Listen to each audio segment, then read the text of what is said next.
कृषि एक विशाल विषय है और इसके बारे में बहुत कम समय में सारी जानकारी देना बड़ा असंभव होता है, लेकिन जो कुछ भी मैं थोड़े समय में बता पाऊंगा वो आपको बताऊंगा। क्योंकि आप लोग ज़्यादातर कृषि क्षेत्र के परिवारों से ही बिलोंग करते हैं, इसलिए मैं जो कुछ भी बताऊंगा तो आपको वो समझ आने में कहीं कोई दिक्कत नहीं आएगी। देखिए, हिंदुस्तान जब स्वतंत्र हुआ था उस टाइम में 34 करोड़ जनसंख्या थी। उसके बाद में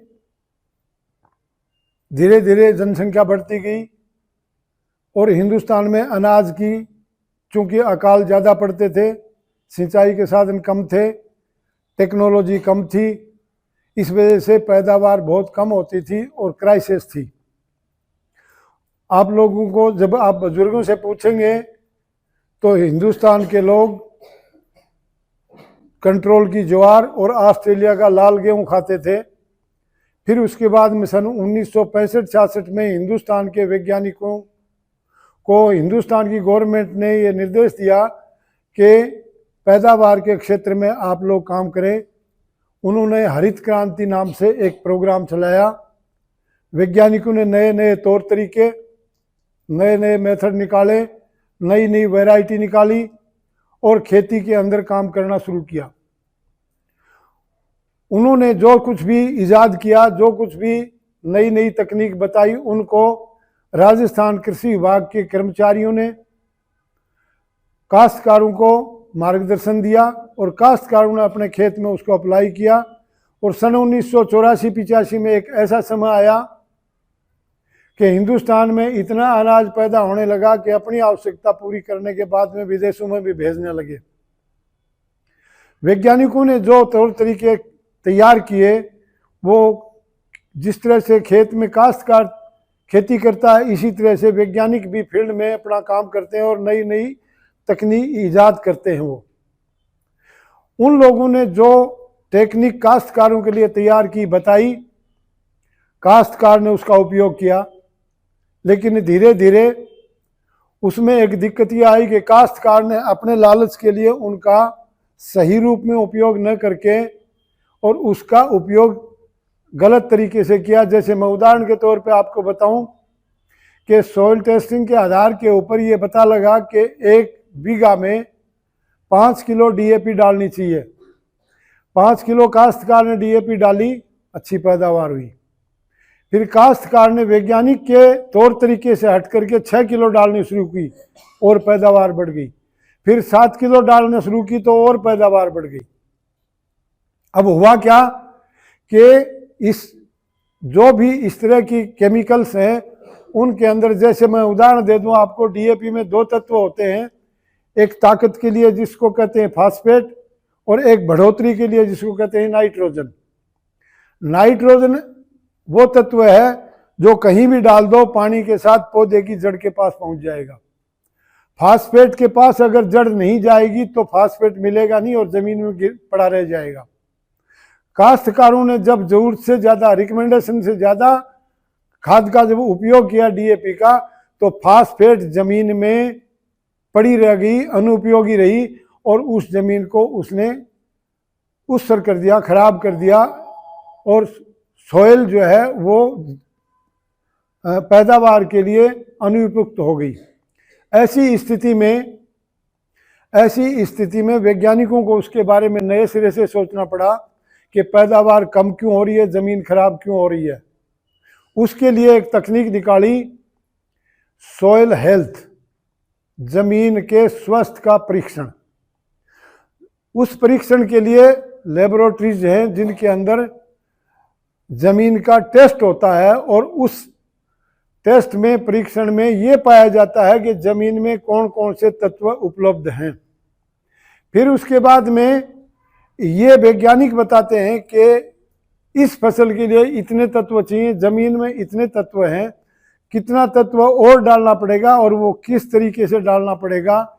ये सॉइल हेल्थ की लेबोरेटरीज हैं, वो ये इस बात को ईजाद करती हैं। इसी के साथ साथ जमीन में अगर कोई गड़बड़ हो गई, मतलब किसी तरह का तत्व ज़्यादा और कम हो गया और उसके अंदर सैलाइन या एल्कलाइन हो गई है, तो उसके लिए भी वो रिकमेंडेशन देते हैं कि इसकी क्या रेमेडी है, क्या चीज़ डालेंगे तो ये इसके अंदर जो कमी आई है दूर हो जाएगी।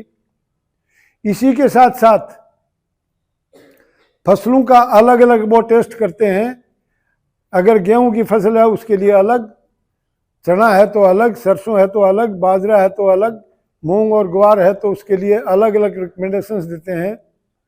और फिर उसके बाद में उस रिकमेंडेशन के आधार पे काश्तकार उसका उपयोग करता है तो पैदावार बढ़ती है। ये सॉइल टेस्टिंग के लिए तरीका क्या है, कैसे टेस्ट होगा? आपका ये खेत है और इस खेत में आधा खेत आपका रेतीला है और आधा जो है वो दोमट मिट्टी है। आपको पहले ये तय करना पड़ेगा कि मेरे को इस खेत में क्या कौन सी बिजाई करनी है, उस खेत में कौन सी फसल की बिजाई करनी है। यहाँ का सैंपल अलग लेंगे, यहाँ का सैंपल अलग लेंगे। सैंपल लेने का तरीका, ये जो फील्ड है इस फील्ड में 1 2 3 4 5 जगह से सैंपल लेंगे मिट्टी का। ये ध्यान रहे कि मिट्टी का सैंपल लेते टाइम वो जगह आप अवॉइड करेंगे, नहीं काम में लेंगे जहाँ पहले कोई अलग से, जैसे कहीं भूसा इकट्ठा किया हुआ है या कड़बी इकट्ठी की हुई है या कोई खाई खोद रखी है, तो उसको आप अवॉइड करेंगे। बाकी क्षेत्र की ज़मीन का नमूना लेंगे। नमूना लेते टाइम आपको 6 इंच का एक खड्डा बनाना पड़ेगा फावड़े से, और फिर ऊपर से नीचे तक की ज़मीन खुरपी से लेंगे। और ये 5 जगह से जो सैंपल लिया, 5 ही जगह से इस फील्ड का लेंगे, 5 का इस फील्ड से लेंगे और उसको इकट्ठा करेंगे। इकट्ठा करने के बाद में उस मिट्टी को जहां आपने ज़मीन पर डाल रखा है इस तरह से प्लस का निशान लगाएंगे। ये जो प्लस का निशान लगाएंगे इसमें इस साइड का और इस साइड की मिट्टी को फेंक देंगे और ये साइड की मिट्टी इकट्ठी कर लेंगे, मतलब क्रॉस। फिर उसके बाद में दोबारा से मिट्टी को इकट्ठा करेंगे और फिर क्रॉस का निशान लगाएंगे। तो उसमें आप यहाँ और यहाँ, इसको तो पहले जो लिया था उसको छोड़ देंगे और ये ले लेंगे। इसका मकसद ये है कि आपकी पूरी की पूरी मिट्टी, पूरे खेत का सैंपलिंग होना चाहिए, उसमें अलग अलग नहीं हो। तो वो जब आप इस तरह से मिक्सअप कर लेंगे तो वो सैंपल रिप्रेजेंटेटिव सैंपल होगा, सही सैंपल होगा उसका खेत का। उस खेत के सैंपल को लेकर के आप एक थैली में डालेंगे और उस थैली के अंदर एक चिट डालेंगे जिसके ऊपर लिखा होगा काश्तकार का नाम, पिताजी का नाम, गांव का नाम और इसी तरह से खेत का नाम। क्योंकि आपके 2 खेत हैं, इसको अलग नाम देना पड़ेगा, इसको अलग नाम देना पड़ेगा। ये काश्तकार को अपने स्तर पर तय करना है कि इसका ए दे, इसका बी दे, या इसका जो भी कोई नाम है वो नाम देंगे आप। और फिर नीचे उसके ऊपर लिखेंगे किस फसल के लिए आप सैंपल दे रहे हैं। ये एक पर्ची उसके अंदर डालेंगे, एक उस थैली के ऊपर चिपकाएंगे। ये थैली अपने यहाँ झुंझुनू जिले में इसके टेस्ट के लिए 2 लैब हैं, एक झुंझुनू में है, एक चिड़ावा में है। वहाँ आप सैंपल देंगे। आपके फील्ड में एग्रीकल्चर सुपरवाइजर हर 2 पंचायत के ऊपर काम कर रहा है। पंचायत समिति में, आपकी पंचायत समिति क्षेत्र में 4 AAO हैं जो उनसे ऊपर के अधिकारी हैं, उनमें से किसी को भी आप वो सैंपल देंगे और उसकी जांच की फीस 5 रुपये है। वो सैंपल देंगे। इसी के साथ साथ आप पानी का भी सैंपल लेंगे। जब 1 घंटे आपका ट्यूबवेल चल जाए उसके बाद साफ सुथरी एक बोतल लेंगे, उसमें पानी का सैंपल भरेंगे और फिर उसके ढक्कन लगाएंगे रबर का, या जो पानी के साथ कहीं रिएक्शन नहीं हो इस तरह का ढक्कन नहीं लगाएंगे, जैसे कोई कपड़ा लगा दिया या ये नहीं। और उसके ऊपर भी इसी तरह से लेबल लगाएंगे आप, नाम, पिताजी का नाम, गांव का नाम। इसमें फसल का नाम नहीं लिखना है क्योंकि वो पानी के सैंपल के ही बारे में बताएंगे कि इसके अंदर क्या कमी है, क्या अच्छाई है और किस फसल के लिए ये पानी उपयुक्त है और किस फसल के लिए पानी उपयुक्त नहीं है। ये सारी बात उसके ऊपर जो रिजल्ट शीट आएगी, उसके ऊपर ये सारी बातें होंगी, हेल्थ कार्ड के ऊपर ये सारी बातें होंगी। और ये सैंपल जब आपने ले लिया, उसके बाद आपको काश्तकार को फिर ये डिसाइड करना है कि मुझे किस खेत में क्या फसल लेनी है। उसके लिए भी, जैसे मान लो इस खेत में आपको गेहूं की फसल लेनी है, अब ये आपकी मजबूरी है कि आप किस टाइम उसकी बिजाई करेंगे। 3 तरह की वैरायटी, 3 तरह की किस्म होती हैं हर फसल की, टाइम से बिजाई और मध्यम बिजाई और लेट बिजाई। इन तीनों के लिए अलग अलग किस्में होती हैं। अगर आपने लेट बिजाई को पहले बिजाई कर दिया या पहले वाली को लेट बिजाई कर दिया, फसल की पैदावार घट जाएगी, पैदावार नहीं दे पाएगी। इसलिए आपको ये तय करना है कि मैं कब बीज सकता हूँ, उसी टाइम उसी हिसाब से आप वैरायटी का सिलेक्शन भी करेंगे अपनी सुविधा के अनुसार। फिर उसके बाद में जब आपने बीज की, वैरायटी की, किस्म की और फसल का ये डिसाइड तय कर लिया, निर्णय ले लिया, उसके बाद में आपको ये तय करना है कि बीज आपको कहाँ से लेना है। बीज क्षेत्र के अंदर अलग अलग विक्रेता हैं। काश्तकार जाएगा, वहाँ से बीज लेगा और उससे बिल लेगा। बिल के ऊपर सारी बातें लिखी होंगी। हाँ जी, क्या बिल लेगा, उसके ऊपर सारी बातें लिखी होंगी, काश्तकार के हस्ताक्षर होंगे और विक्रेता के। ये बिल क्या काम आएगा? अगर उसने गलत बीज दे दिया तो वो बिल आप काश्तकार अपने पास रखेगा और साथ में ही उस बीज का सैंपल भी रखेगा, और अगर बीज गलत था तो उसका क्लेम करेंगे और उसको काश्तकार को उसका क्लेम मिलेगा। ये बिल इस चीज़ के काम आता है। ये जब आप बीज लाएंगे तो बाजार में 2 तरह के बीज मिलते हैं, एक संकर बीज और एक उन्नत किस्म का बीज। अपने क्षेत्र में जितनी भी फसल हो, चाहे वो खरीफ की है चाहे रबी की है, खरीफ और रबी, सावणी की फसल अपने लोकल भाषा में कहते हैं सावणी की फसल, मतलब बाजरा, मूंग, ग्वार, और ये एक साडू की फसल जो रबी की फसल कहलाती है, उसमें गेहूं, सरसों, चना ये बिजाई होते हैं। तो मैं ये कह रहा था आपसे कि ये बीज आप लाएंगे बाजार से तो बाजरे को छोड़कर कोई भी बीज संकर नहीं होता है। सिर्फ अपने क्षेत्र में बाजरे का बीज ही संकर है, बाकी उन्नत किस्म है। और उन्नत किस्मों का बीज एक बार खेत में बिजाई करने के बाद आप लगातार 3 साल तक अपने खेत में पैदा हुआ बीज ही काम में ले सकते हैं, बढ़िया पैदावार देगा। संकर बीज को हर साल ही चेंज करना पड़ेगा आपको, उसको हर साल ही नया बीजना पड़ेगा, क्योंकि संकर बीज के गुण एक बार जब बिजाई करते हैं तो दूसरी फसल में उस बीज में वो गुण नहीं रहते हैं, उसकी पैदावार घट जाती है। मैंने आपको ये बड़े स्पष्ट शब्दों में बताया, समझ में आया होगा आपके। ये बिजाई करने से पहले देखिए फसल के अंदर रोग लगते हैं और कीड़े लगते हैं। रोग का उपचार अगर आपने बिजाई से पहले नहीं किया तो खड़ी फसल में उसका उपचार होना असंभव सा होता है। और कीड़े मकोड़ों का जो इलाज है, कीटों का जो इलाज है, वो खड़ी फसल में आप कर सकते हैं। इसलिए बीज के अंदर दवाई वो मिलाते हैं। और मोटी मोटी बीमारियां लगती हैं, जड़ गलन की बीमारी, जड़ सड़ जाती है, गल जाती है, उसके लिए बीज उपचार किया जाता है। प्रमाणित बीज जब आता है तो वो पहले से उपचारित होता है, लेकिन अगर आप अपने खेत का बीज डाल रहे हैं तो उसका उपचार आप लोगों को करना ही पड़ेगा हर हालत में, और वो नहीं करेंगे तो नुकसान के अंदेशा रहता ही है। कीड़े मकोड़ों का इलाज आप खड़ी फसल में समय के अनुसार, कीड़े मकोड़े फसल और मौसम के हिसाब से लगते हैं, तो वो समय के ऊपर टाइम होता है। आपके खेत में अगर कीड़ा लग गया, उसका उपचार करने के लिए आपको समय मिलता है, कहीं कोई दिक्कत नहीं है, वो हो जाता है। अब मैं ये फसलों के बारे में और सॉइल टेस्टिंग और पानी के बारे में बताया। इसमें अगर आपका कोई प्रश्न है तो मैं उसका जवाब दूं, नहीं तो मैं फिर दूसरी बातों के ऊपर हूँ। क्लियर हो गया क्या?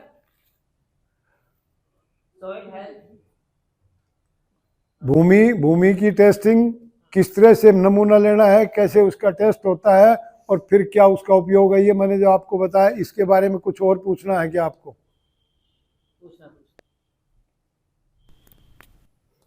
नहीं पूछना? सर आप बताओ। अब सर संकर बीज और उन्नत बीज में क्या फर्क है? बिल्कुल, बहुत बढ़िया प्रश्न है इनका। बिराजो, बैठो। संकर बीज वो होता है जो दो किस्मों के बीज को, गुणों को आपस में मिला के एक नई किस्म तैयार की जाती है, इसको कहते हैं संकर बीज। उन्नत बीज जो आपकी प्रचलित किस्म है, उस किस्म में गुण डाल दिया जाता है, फिर उसके बाद में वो गुण धीरे धीरे रिटार्ड होता है। और संकर में जो आपने विभिन्न वैरायटी से लिया गुण, वो दूसरे ही साल रिटार्ड हो जाता है, कम हो जाता है, जबकि उन्नत किस्म में इस तरह की प्रॉब्लम नहीं आती है। ये इसका अंतर है। और कोई प्रश्न? चलो अब मैं बताता हूं आपको कि फर्टिलाइजर के ऊपर, फसलों के अंदर खुराक जो देते हैं उसके लिए, और जो टेस्ट करते हैं, सॉइल हेल्थ कार्ड बनाते हैं, उसके अंदर 17 तरह के तत्व होते हैं जो अपनी फसलों की आवश्यकता को पूर्ति करते हैं। 17 में से 3 तत्व ऐसे हैं जो मुख्य हैं, जो हर फसल में काम ज़्यादा करते हैं, उनकी आवश्यकता ज़्यादा होती है फसल को।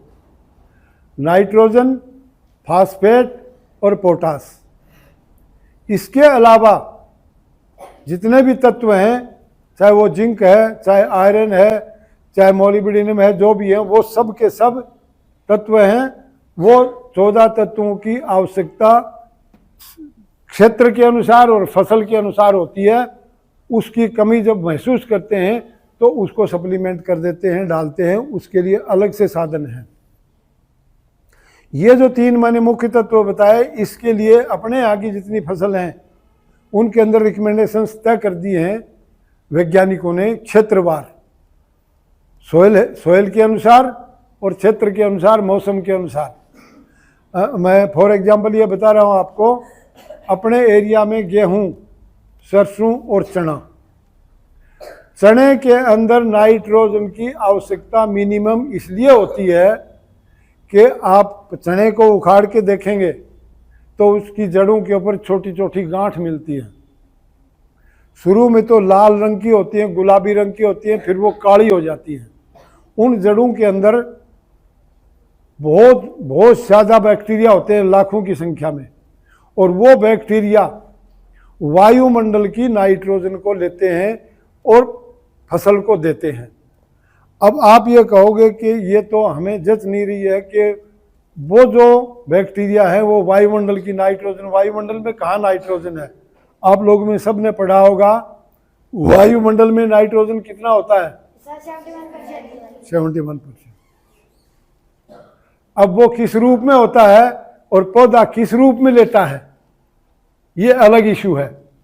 तो पौधा लेता है नाइट्रेट के रूप में, और नाइट्रेट के रूप में ले, इसके लिए वायुमंडल से वो जो आपके बैक्टीरिया है वो उस वायुमंडल से, अब इसका मैं एक उदाहरण देता हूं आपको कि वायुमंडल में नाइट्रोजन होता है, इसका एक सबूत पेश कर रहा हूं। मान लो बुहाना में बारिश हो गई और कुआडवास में बारिश नहीं हुई, तो बुहाना की फसलों की शक्ल बदल जाएगी, ग्रीनरी बढ़ जाएगी और चमक आ जाएगी उसमें। और कुआडवास में आप हमारे से पानी दे रहे हो, ऐसा नहीं होगा। जब काश्तकार से पूछते हैं तो वो ये कहते हैं कि बरसात के पानी की तो रंगत ही अलग होती है, असर ही अलग होता है। वो असर क्या है? वायुमंडल की नाइट्रोजन, वो वर्षा के पानी में पिघल करके, मिल करके, और फिर सीधी पौधों के ऊपर गिरती है। जैसे अपने शरीर में बालों के नीचे इस तरह से ये जो रोए हैं, इनमें ये छिद्र है, इसी तरह से पौधों में भी छिद्र होते हैं पत्तियों के ऊपर। उनकी मार्फत वो शरीर में जाएगा। जैसे मरीज के ग्लूकोज चढ़ाते हैं, इसी तरह से वो फसलों में काम करता है और वो नाइट्रोजन उनको मिलता है। नाइट्रोजन का यही काम है पौधे को ग्रोथ देना, और कोई काम नहीं है नाइट्रोजन का। फास्फेट और पोटास ताकत देते हैं ज़मीन को, और ये उसको बढ़ोतरी के लिए सेल डिवीजन को बढ़ाता है, कोशा विभाजन को बढ़ाता है, ये इसका काम है उसके अंदर। तो मेरा कहने का मतलब ये रहा कि जितनी भी दलहन फसल हैं उनके अंदर ज़मीन में वो बैक्टीरिया जड़ों के ऊपर जो गांठ होती है उनमें होते हैं, इसलिए उनको नाइट्रोजन की आवश्यकता कम होती है। ताकत वाली चीज़ की ज़रूरत उनको फिर भी होती है, उस तत्व की आवश्यकता होती है। अब उनको देने के तौर तरीके आपने देखा होगा, महसूस कर रहे हो, घर में करते हैं आपके पेरेंट्स। डीएपी को ज़मीन में डालते हैं और समझदार काश्तकार उसमें थोड़ा यूरिया भी मिलाते हैं। क्यों मिलाते हैं? डीएपी के अंदर 46% 46% फॉस्फेट होता है और 18% नाइट्रोजन, 18% नाइट्रोजन होता है। नाइट्रोजन और उसका बैलेंस बराबर करने के लिए यूरिया में सिर्फ नाइट्रोजन है, वो मिला देते हैं, तो दोनों 46% हो जाएंगे। और जो ही पौधा ग्रोथ करेगा उसको ताकत मिलेगी, पौधा ग्रोथ करेगा उसको ताकत मिलेगी और फसल की पैदावार बढ़िया होगी। ये मेरी समझ, मैंने सिंपल भाषा में आपको बताया। इसलिए डीएपी को नीचे डालना चाहिए। काश्तकार एक बड़ी भूल करते हैं, डीएपी को बीज में मिला के बीज देते हैं, और डीएपी को बीज में मिला के जब बीजते हैं, मैंने आपसे थोड़ी देर पहले बताया था कि डीएपी में जो फास्फेट है, ताकत वाली चीज़ है, वो जड़ के पास चल के नहीं जाती है, जड़ उसके पास आती है, नाइट्रोजन चली जाती है। तो यहाँ बीज डाला और बीज के बराबर में डीएपी डाला तो जड़ नीचे जाएगी और खुराक ऊपर रह जाएगी और पौधा नहीं ले पाएगा। और यही कारण है कि ज़मीन के अंदर कलर पैदा हो जाता है, उस सिर ज़मीन हो जाती है, क्योंकि जो खुराक आपने डाली, जो तत्व आपने डाला, वो पौधों के काम नहीं आया और ज़मीन में पड़ा रह गया। इसलिए हम ये रिकमेंडेशन देते हैं कि जहाँ बीज डाल रहे हो उससे नीचे डीएपी पड़ना चाहिए, बीज में मिला के नहीं डालना चाहिए। ये हमारी रिकमेंडेशन इसीलिए है, ये प्रैक्टिकल रिकमेंडेशन है। अगर आपको ऊपर से डालना है तो उसका तरीका ये है कि आजकल लिक्विड डीएपी आती है, पानी में मिलाकर ऊपर से अगर आप स्प्रे कर देंगे तो वो पौधे को मिल जाएगी। वो उसका एक शॉर्ट तरीका है। इसके साथ साथ ज़मीन में कंपोस्ट खाद, गोबर की खाद तैयार करके डालनी चाहिए। उसका कारण है गोबर की खाद में तत्व बहुत कम होते हैं, लेकिन ज़मीन में जब गोबर की खाद डालेंगे तो उसका रवा बदल जाता है, उसका कंपोजिशन बदल जाता है और पौधे को खुराक लेने के लिए वो वातावरण तैयार करता है, जिससे आपने जो भी खुराक डाली उसको पौधा ले पाएगा। और अगर आपकी ज़मीन बिल्कुल कहीं उसके अंदर आपने गोबर की खाद या कंपोस्ट नहीं डाला तो वो खुराक होते हुए भी नहीं ले पाएगा। इसलिए पहले लोग देसी खाद ही डालते थे, गोबर की खाद डालते थे, खड्डे में सड़ा करके भी उसको डाल सकते हैं। आजकल तो बहुत से तरीके हो गए हैं उसके, केंचुआ खाद तक भी तैयार करते हैं, और केंचुआ खाद जो तैयार होती है वो सबसे बढ़िया बेस्ट खाद होती है। ये डालने के बाद अगर आप केमिकल का फर्टिलाइजर उसका काम लेते हैं तो वो ज़्यादा काम आएगी, पैदावार ज़्यादा बढ़ेगी, और साइंटिस्ट की रिकमेंडेशन के अनुसार डालेंगे तो पैदावार अच्छी होगी। ये इसका तरीका। फिर उसके बाद में वाटर रिक्वायरमेंट, पानी के बारे में काश्तकारों को बड़ा कन्फ्यूजन है। काश्तकार ये कहते हैं जितना पानी दोगे उतनी पैदावार बढ़ेगी। वैज्ञानिक ये नहीं कहते हैं, क्योंकि ज़मीन में दो तरह के जीवाणु हैं। एक वो जीवाणु जो फायदेमंद हैं, एक वो जीवाणु जो नुकसानदेह हैं। अगर आपने बार बार पानी दिया तो एरेशन नहीं होगा और फायदेमंद जीवाणुओं को जो ऑक्सीजन मिलना चाहिए उसके लिए वो नहीं मिल पाएगा और वो काम नहीं करेंगे, क्रियाशील नहीं रहेंगे। इसलिए पानी की मात्रा उतनी ही देनी चाहिए जितनी साइंटिस्ट बताते हैं। मैं आपको उदाहरण के तौर पर चने की फसल को ले लूँ। चने की फसल में 40 दिन से पहले अगर काश्तकार पानी देता है तो नुकसान होगा, फायदा नहीं होगा। इसलिए चने में पहला पानी 40 दिन से पहले नहीं देना चाहिए। इसी तरह से सरसों के अंदर 35 दिन से पहले पानी नहीं देना चाहिए। खासकर कभी कभी गलती करता है, उसके अंदर एफिड लगता है, इसके अंदर सफ़ेद मक्खी लगती है, उसको मारने के लिए पानी दे देता है, मर जाती है वो, लेकिन अर्ली उसके अंदर पानी दे दिया। ये डीप रूटेड फसल है, ऊपर जब पानी मिल गया तो इसकी रूट नीचे नहीं जाएगी, जो तत्व उसको नीचे से मिलना चाहिए वो नहीं मिलेगा और पैदावार कम होगी। इसलिए 30-35 दिन से पहले पानी नहीं देना चाहिए। कीट का उपचार अलग से करना चाहिए, न कि पानी से करना चाहिए। गेहूं के अंदर 5 पानी वैज्ञानिक मिनिमम बता रहे हैं कि 5 पानी देने चाहिए। और अपने यहाँ का एक काश्तकारों ने वही फर्टिलाइजर वाला फार्मूला अपना रखा है कि 5 मिल रहे 5 दे दें, 6 मिल रहे 6 दे दें, 7 मिल रहे 7 दे दें। अधिक पानी देने से फसल की पैदावार बढ़ती नहीं है, इसलिए आवश्यकता के अनुसार पहला पानी और तीसरा पानी अगर सही टाइम पे दिया गेहूं में, पैदावार अच्छी होगी। पहला पानी 20 से 25 दिन के बीच में देना चाहिए और दूसरा पानी 40-45 दिन और तीसरा पानी 60-65 के अंदर टिल्डरिंग होती है। टिल्डरिंग का मतलब फुटान के टाइम में पौधे को आवश्यकता पानी की ज़्यादा होती है और उसमें बढ़ोतरी के अंदर मदद मिलती है। इसलिए ये मेरी एक आपसे रिक्वेस्ट है कि अपने पेरेंट्स को ये बात बताएं कि पानी ज़्यादा देने से पैदावार नहीं बढ़ती है, जो रिकमेंडेशन वैज्ञानिक ने दी है उसी के हिसाब से।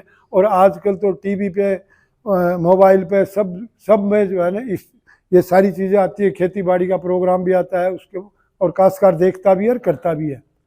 हमारे भरोसे नहीं रहता है, करता है काश्तकार, समझदार काश्तकार। भूल वो ही काश्तकार करता है जिसकी मजबूरी है, खरीद नहीं सकता या कोई व्यवस्था नहीं कर सकता, कई बातें हैं उसके अंदर।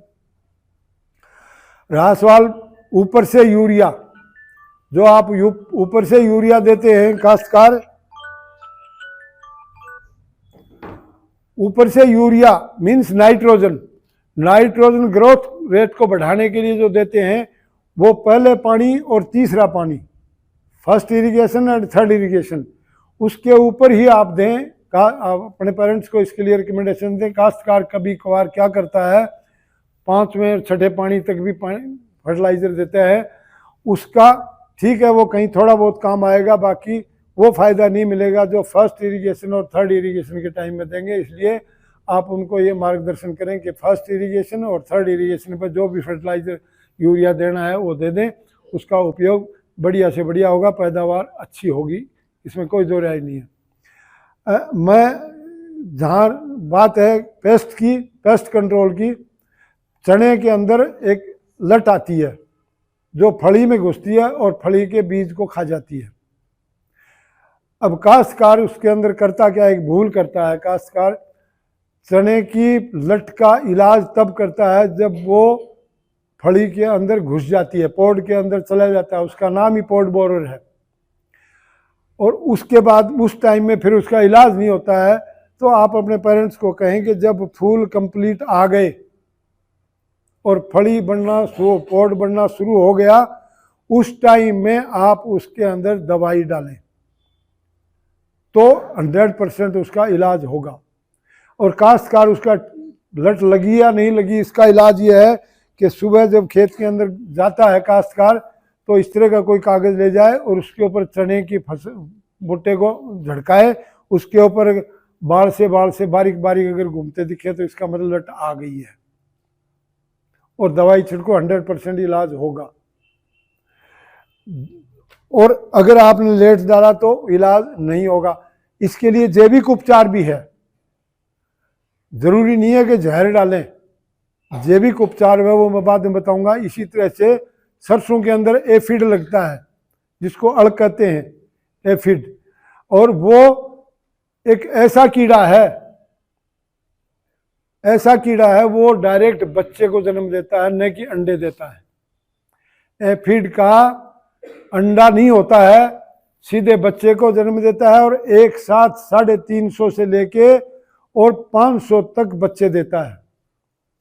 वो शुरू जब हो गया और अगर 3 दिन निकल गए तो फिर कंट्रोल में आना बहुत मुश्किल हो जाता है। शाम को मोटरसाइकिल पे जाते हैं या और कहीं भी देखते हैं लाइट के पास और तो वो मच्छर दिखाई दे जाते हैं। इसलिए उसको जो ही वो आए तो उसका इलाज करना चाहिए। समझदार काश्तकार वो है कि अगर एफिड आ गया तो खेत के चारों तरफ 10-10 गज के अंदर दवाई डाल दे, पूरे खेत में कीड़ा नहीं लगेगा, कंट्रोल हो जाएगा। क्योंकि शुरुआत बाहर से होती है, नहीं तो फिर पूरे खेत में डालना पड़ेगा उसको। ये इन दोनों के लिए अगर जैविक उपचार करना है, बिना जहर का उपचार करना है, तो नीम की पत्ती ले लो आप, गाय की छाछ ले लो, लस्सी 5 किलो लस्सी लें, 1.5 किलो उसमें नीम का पत्ता डालें और 15 दिन तक उसको सड़ने के लिए छोड़ दें। और उसमें वो जब सड़ करके तैयार हो जाएगा, अगर बाहर नहीं रखते हो तो तूड़ी में रख दो, पदाड़ी में रख दो, तो उससे और जल्दी फर्मेंटेशन हो जाएगा उसमें। वो सड़ करके तैयार हो जाए, उसको छान करके 150 लीटर पानी में मिला के 4 बीघा के अंदर दवाई डालेंगे, लट भी खत्म हो जाएगी और एफिड भी खत्म हो जाएगी और जहर नहीं होगा। हेल्थ के लिए बढ़िया रहेगा ये इसका उपचार है। एक अपने यहाँ सबसे बड़ी प्रॉब्लम आती है दीमक की प्रॉब्लम अपने यहाँ आती है 2 बार, एक बार अर्ली और एक बार लेट। उसके लिए आप लोगों को अपने पेरेंट्स को बताएंगे कि एक क्लोरोपाइरीफॉस दवाई आती है, उसकी 400 ml दवाई ले करके और मिट्टी थोड़ी गीली करके उसमें मिला दें और जो ही फंवारे की लाइन लगाई है उसके आगे उस मिट्टी को छिड़क दें और छिड़क करके फंवारा चला दें, दीमक का कंट्रोल हो जाएगा, नियंत्रण हो जाएगा। और उसकी पहचान काश्तकार खुद जानता है। पौधे को उखाड़ते हैं तो जड़ जमीन के बराबर से कटी हुई मिलेगी, इसका मतलब उसमें दीमक है। ये आप लोगों को इसके बारे में मैंने जो बताया, इसके बारे में कोई और प्रश्न है तो मेरे को पूछो आप। वैरायटीज़ के बारे में मैंने आपको बता दिया। अगेती वैरायटी है, अर्ली सोइंग है और उसको लेट सोन किया तो डेफिनेटली पैदावार घटेगी, और अगर लेट सोन है और उसको अर्ली सोइंग कर दिया तो डेफिनेटली पैदावार घटेगी। इसलिए पेरेंट्स को ये बात हर हालत में बताएं आप लोग कि जब बीज लेने जाएं उस टाइम, सोइंग के टाइम ये कहें कि इस टाइम में नवंबर में बीजने वाली वैरायटी दो, दिसंबर में बीजने वाली वैरायटी दो, लेट दिसंबर में बीजने वाली वैरायटी दो। ये मांगेंगे तो वो सही वैरायटी देगा। और काश्तकार ये कहता है कि मेरे को अच्छी किस्म का बीज दो, उनके पास में सभी अच्छी किस्म के बीज होते हैं और उनके पास जो बीज बचा हुआ है वो दे देंगे। और पैदावार जब नहीं होगी तो काश्तकार कहेगा, पैदावार कम हुई तो वो कहेगा तैने कुछ और गड़बड़ कर दिया होगा, और गड़बड़ वो होती है उस बीज की। ये मैंने आपको इसके बारे में बताया। कोई और प्रश्न है तो आप मेरे से पूछें, मैं उसका जवाब दूं आपको। अब मैं दो एक बात और बता दूं। आपका कितना टाइम बताऊँ? कोई प्रश्न है तो पूछें, पूछो बेटा, आराम से पूछो, कोई दिक्कत नहीं है। कोई प्रश्न है तो पूछो।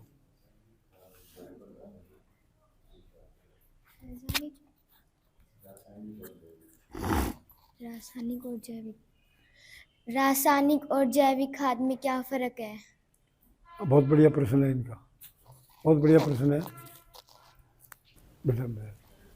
मैंने अभी आपको बताया जैविक फर्टिलाइजर दिया जाता है, वो गोबर की खाद या गोबर की खाद को केंचुआ से तैयार करके या खड्डे में तैयार करके फिर उसके बाद में देते हैं। तो जैविक जितनी रासायनिक खाद हैं उनका असर अपने शरीर के ऊपर आता है, और वो जो जैविक खाद हैं उनका अपने शरीर के लिए नुकसानदेह नहीं होता। एक बात, ज़मीन के लिए, ज़मीन की हेल्थ को जैविक खाद सुधारता है, रासायनिक खाद उसको बिगाड़ता है।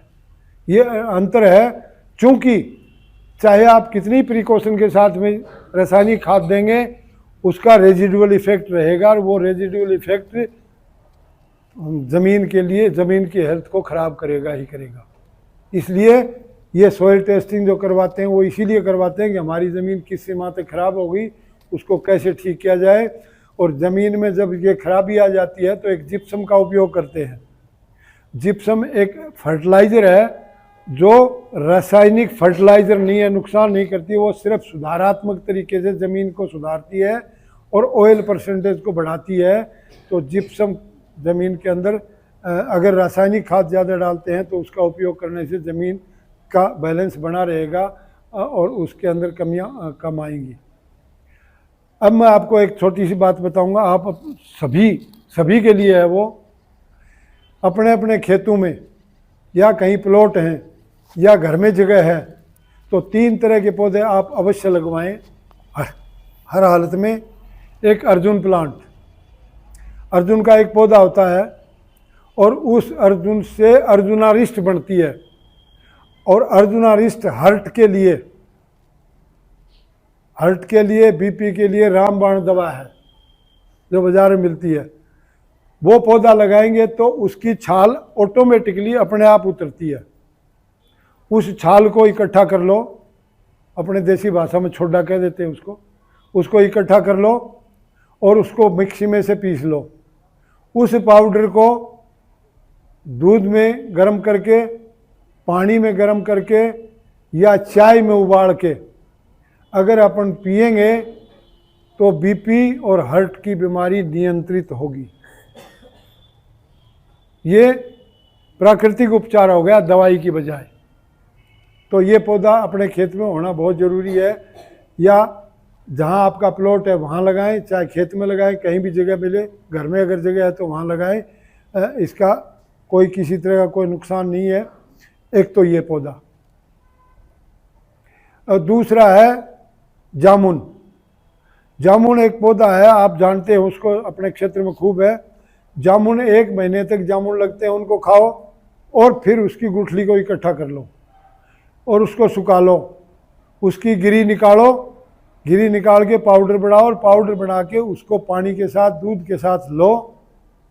आजकल 60% लोगों के शुगर, डायबिटीज़ है, ये उसकी रामबाण दवा है। जो आदमी इसको रेगुलर लेता है उसके डायबिटीज़ की बीमारी नहीं होगी। इसलिए ये एक पेड़ आपके यहाँ होना बहुत ज़रूरी है।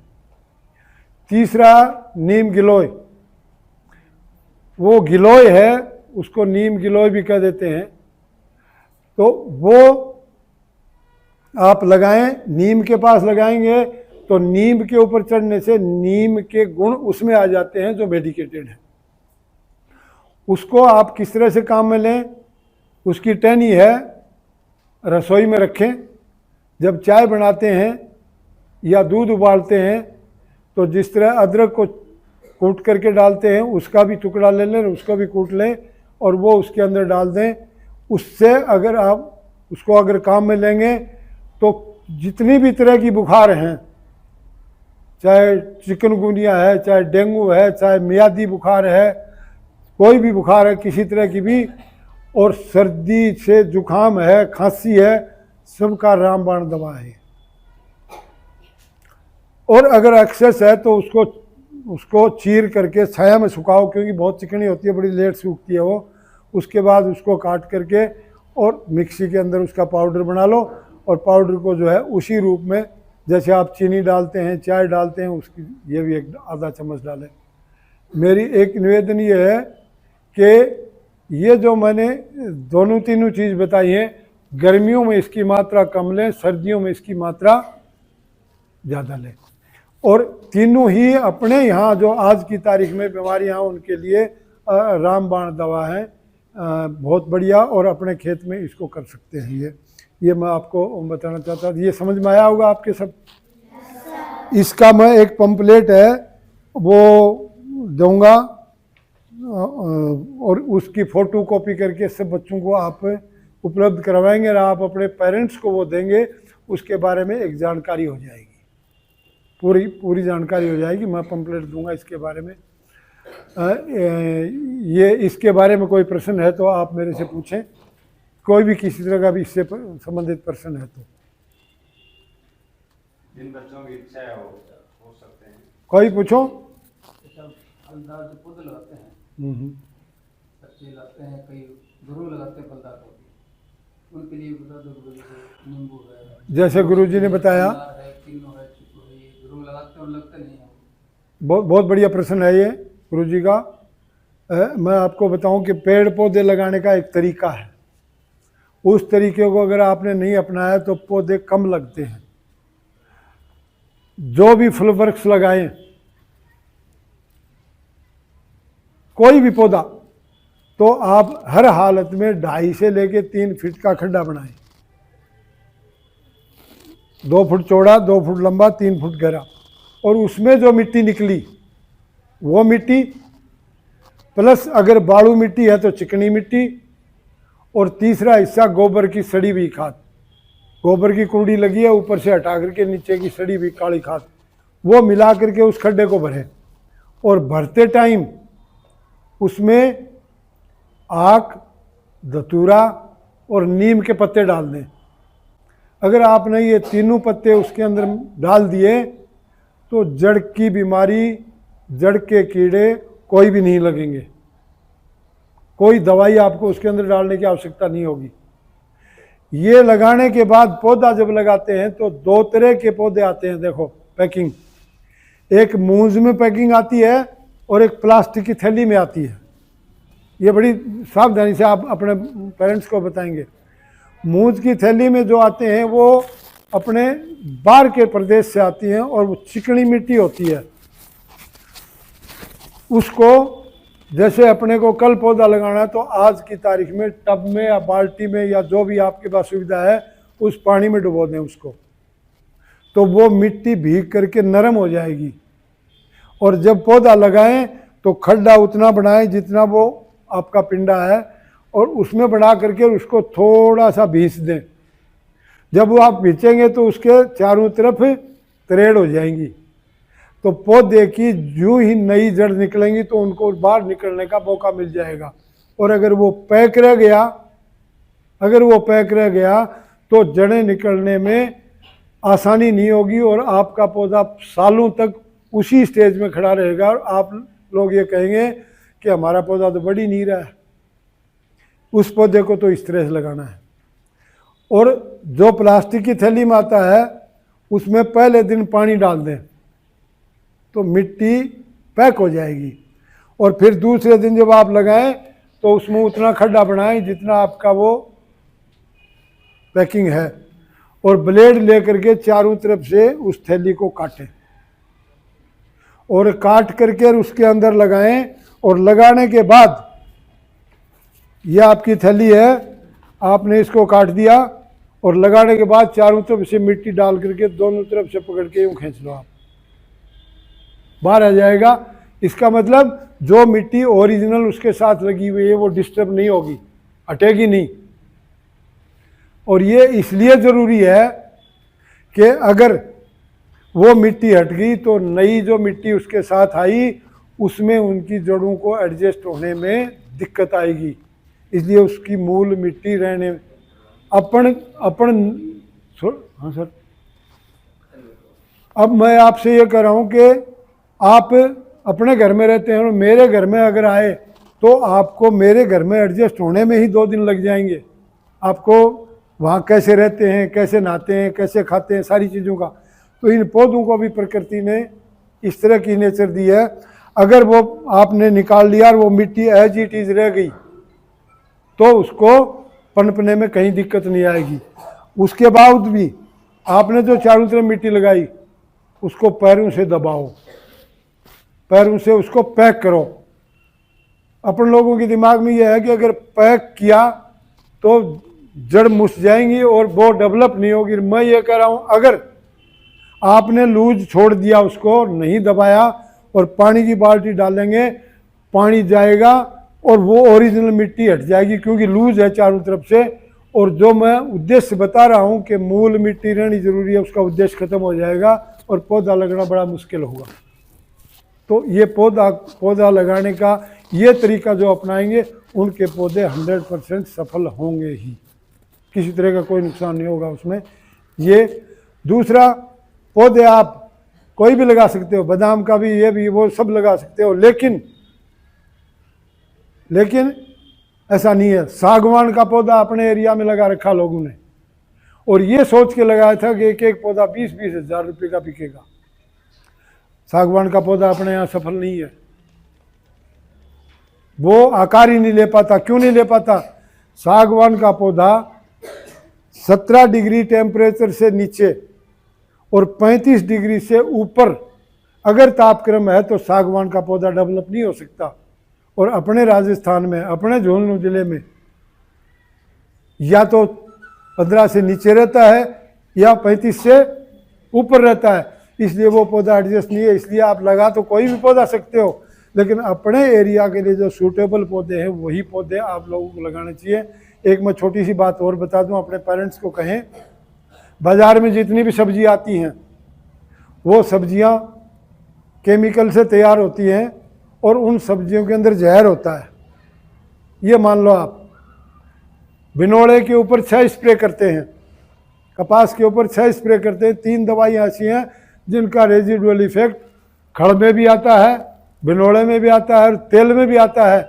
और उसी का कारण है कि गंगानगर ज़िले में सबसे ज़्यादा दवाई डालते हैं, और गंगानगर से कैंसर की ट्रेन चलती है बीकानेर के लिए।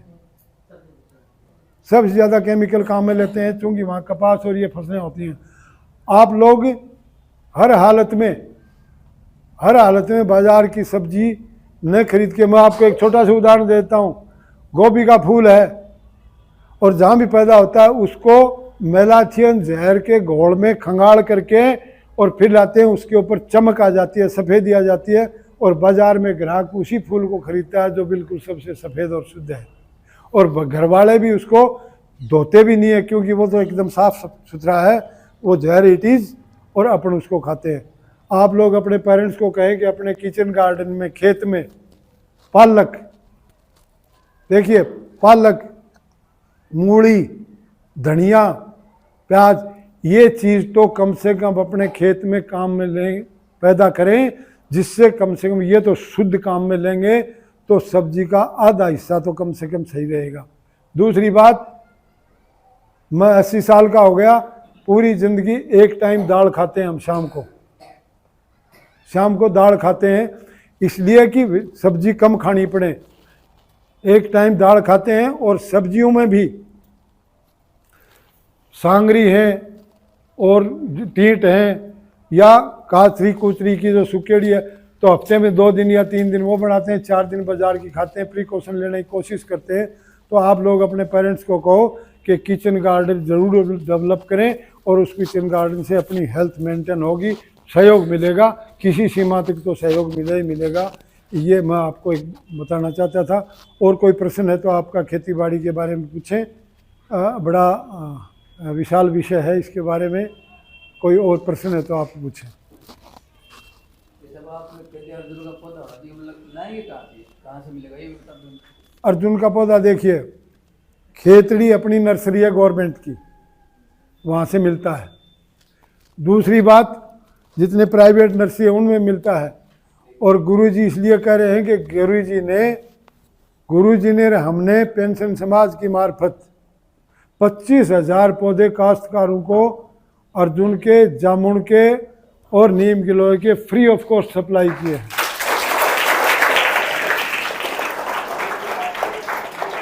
तो ये यूँ कहना चाहते हैं, हमने जो काश्तकारों को पौधे दिए उनमें से ये भी मैं बता रहा हूँ 80% पौधे सर्वाइव है, जबकि गवर्नमेंट जहाँ कहीं भी जोड़ में या कहीं और लगाते हैं उनमें से ये समझो कि नाम मात्र के पौधे ही मिलते हैं, बाकी नहीं होते हैं। और इंडिविजुअल काश्तकार उसकी सेवा परवरिश सही करता है। और ये यूँ कहना चाहते हैं कि अगर अब के हम पौधे लाए तो वो पौधों का वितरण चमेली स्कूल में ज़रूर हो, यही तो कहना चाहते हैं। तो हमें कोई भामाशाह मिलेगा अब के, अगर हमने अगर पौधे पेंशन समाज ने लाए तो डेफिनेटली मैडम को हम आश्वस्त कर रहे हैं कि यहाँ उनका वितरण आपके बीच में करने का प्रयत्न करेंगे। और कुछ बहुत बहुत धन्यवाद, आप लोगों ने बड़े तरीके से सुना इसके लिए। और स्कूल संस्था के जितने भी लोग हैं उनको मैं धन्यवाद देता हूं कि उन्होंने हमें यहाँ आने का मौका दिया।